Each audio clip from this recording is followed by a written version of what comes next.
All right, magician fans. Hey, I've got the Atlas out here, and I'm not able to ride this bike without a dropper seat post. I'm just too short.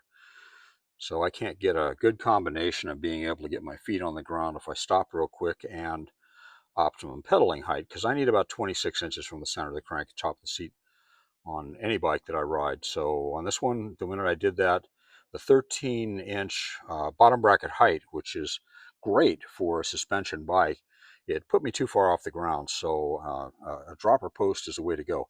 This is a zoom post. So this is in the economy class of dropper posts.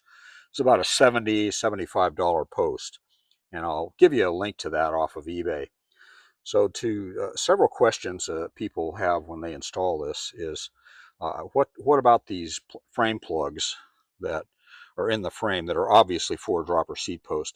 These things are relatively flexible, and you should be able to take them out with a pick tool.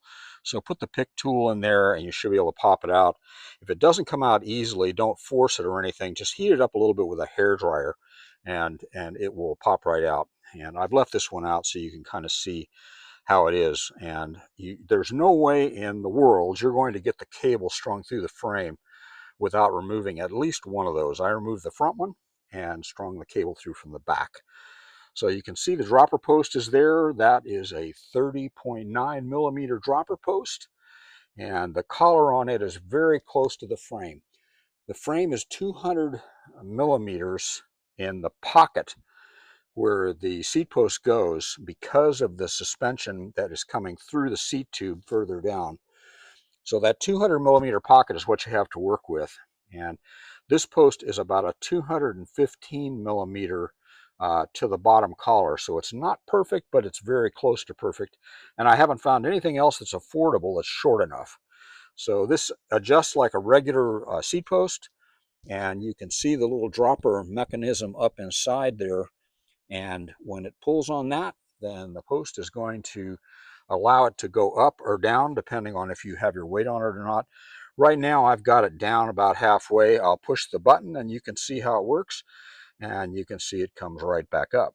So that would give you, the ability to take off at a low seat height and then to raise it back up to a comfortable height. The trigger that they use here, not my favorite, but it does work well. And so I've installed the trigger. I've left the slack on here so you can kind of see what that is. I cut off about everything but about 10 inches of the black cable that this came with. So that is the remainder that I have. So if you go 8 or 10 inches cutting off, you won't end up too short. And then you can route this however you want around the handlebars. Just be sure that you're going to get full movement in case you crash and whip the bars around, that you don't start jerking on things. So that gives you some help on that. This is Richard at the Steady Peddler, and hope that is helpful.